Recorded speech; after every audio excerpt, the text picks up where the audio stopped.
gudoomiyaha golaha wakiilada Soomaaliland Cabdiraxmaan Maxamed Cabdilaahi Cabdiraxmaan Ciro iyo xogayaha wakiilada ayaa maanta dalka dib ugu soo laabtay kadib markii uu ka qayb galay maalinta qoomiyadaha shucuubta dalka Itoobiya oo lagu qabtay xarunta dawlad deegaanka Soomaalida Itoobiya ee Jigjiga. gudoomiyaha golaha wakiilada Soomaaliland Cabdiraxmaan Ciro ayaa markii uu ka soo gudbay xuduudda Itoobiya iyo Soomaaliland ee uu soo talaabay dhinaca Soomaaliland ee magaalada Wajaale warbaahinta la hadlay ayaa ka warbixiyay safarkiisan uu ku tagay dalka Itoobiya isagoo arrimahaasi ka hadlayana waxa uu yiri waxaan jecelahay fursaddan uga faa'iideysto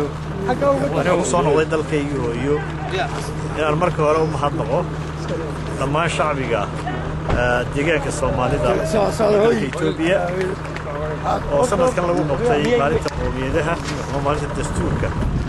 dalka Itoobiya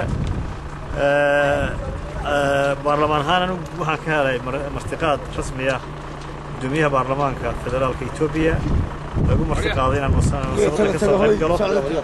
saaka warqabteena waxa kaloo yimi wafdi kale oo ballaaran madaxweynuhu hogaaminayay marka Soomaaliland si weyn ayay uga qayb gashay munaasabadda runtii waxay munaasabad aad loo agaasimay oo ay ka soo qayb galeen madaxweynayaal oo ka mid yahay madaxweynaha Djibouti iyo ra'iisul wasaaraha dalka Itoobiya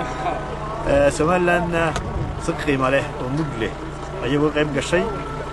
halkaana waxa ka dhacay runtii xaflad la yaab lahayd oo aan ku amaanayo dhammaan madaxweynaha iyo mas'uuliyiinta filka shanaad ee Soomaaliyeed oo muujiyay awood iyo karti badan oo ay ku martigeliyaan kumanaan kun oo qof ku faraxsanahay inaan idinkala soo qayb galno